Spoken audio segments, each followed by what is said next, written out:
Good morning, good afternoon, or good night, or whatever time it may be in your part of the world. My name is Mr. John Wayne, and I am a variety gamer. I play everything from the Fallout franchise all the way to the Soulsborne series. Welcome, everybody, to my live review of Ghost of Tsushima. I hope you're all doing well. I know that I am. This game was developed by Sucker Punch and produced by Sony Interactive. So what did I think about Ghost of Tsushima? First things first, I thought really highly of this game, but I want to talk about some of the things I didn't like before I get into the things I did like. So the first thing I want to talk about is the map. The map to me was a little washed out. It's kind of hard to make some of the things out on it and a little bit hard to navigate. Like the contrast just doesn't match it. And then one other thing that I really didn't like is whenever you're trying to go off a ledge, it stops you and prevents you from going off that ledge. And a lot of times I would get caught by the enemy because I'm sitting here like stuck and like hitting an invisible wall. I would prefer if a game, whenever it has like stealth or anything like that, if you're scared of me falling or messing up, don't be. Just let me fall. Let me learn. And that, not even just with stealth games, but any game. Let me just fall off a ledge. If I mess up and die or take damage, that's on me, you know? And then one quest that I wasn't a fan of was the Way of the Flame. The Way of the Flame, it was just like, and maybe it was user error, which most likely was, it just was so obnoxious. I didn't know where I was going. As soon as like I started getting cold, the screen gets blurry and washed out and overly contrast. So then you're even more lost and then you die. And it's just very frustrating. That quest could have been done a little better. I don't think it's the worst thing in the world, but overall, those are the only gripes I had with the game. For a game that came out in 2020, I'd have to say the graphics still hold up today, if not better than some of the games that have come out recently. Like it just, the graphics pop. I didn't run into any bugs or like flickering or pop-in textures. The game was very, very polished. Now, I don't know if when it first released, if it was extremely polished, but for me playing it in 2025, I didn't run into any bugs. Extremely polished. The game lighting was fairly good. There were some dark spots where it was really hard to see. I had to squint a little bit, but overall the lighting was good. Even God rays coming through the trees, that was really nice. The soundtrack of the game was fucking chef kiss. I absolutely loved it. I felt like I was in Japan, being able to play the flute, getting new tunes or melodies to play on your flute was really fun. You get to find the crickets throughout the map and explore the world, find new little tunes to play.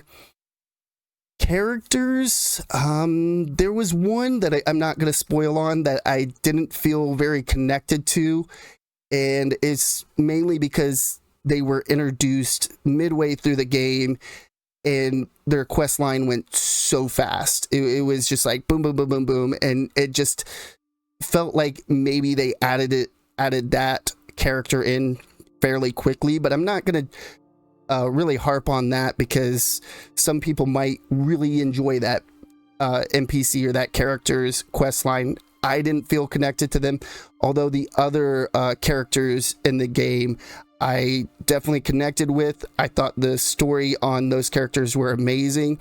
I thought the story of the game was amazing, sad and tragic and uplifting all at the same time. I definitely see that Sucker Punch took their time on writing this story, and they did a damn good job at doing it.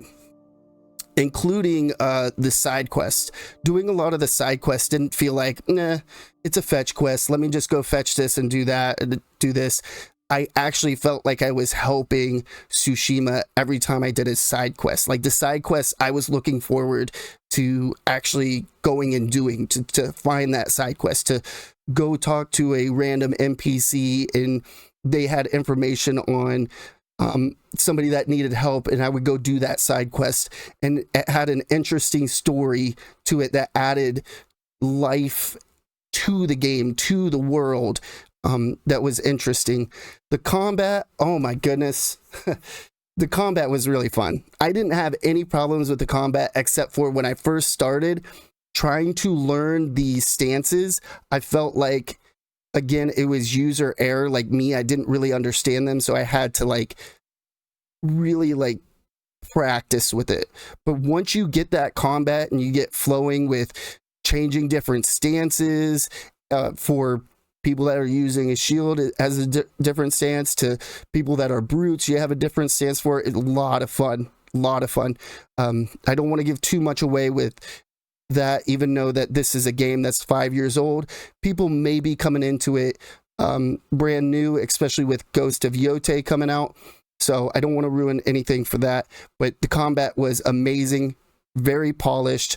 Can't wait to see how they elaborate more on Ghost of Yote with the combat. Very interested with that. I can't say that anything really stood out to me.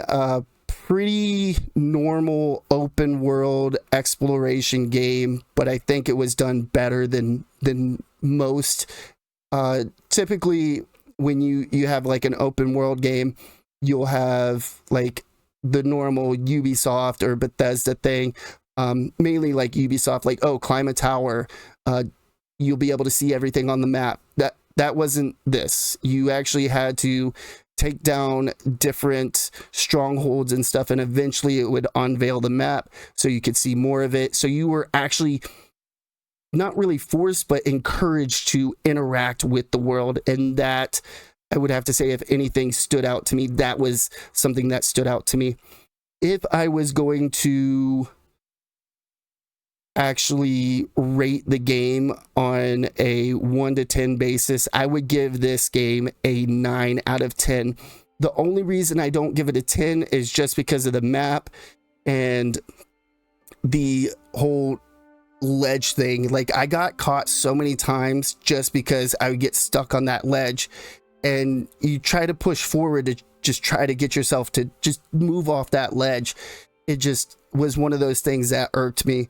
Other than that, I would have gave it a 10 out of 10, but I just knocked it down 1 point, and I gotta say, it was an amazing experience. I would definitely recommend this game for anybody that likes action adventure games.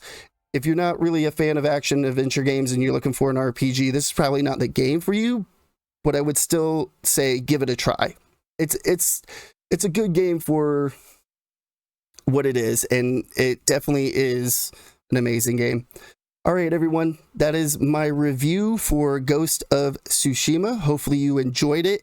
If you did, go ahead and hit the thumbs up button. If you didn't, hit the thumbs down button. Let me know why down in the comments below. It only helps the channel. Also, if you enjoy content just like this, be sure to subscribe, or don't. I don't know. I'm not your dad. Do whatever you want. And like always, everybody, have a good morning, a good afternoon, or a good night, or whatever time it might be in your part of the world. Mr. John Wayne, signing off.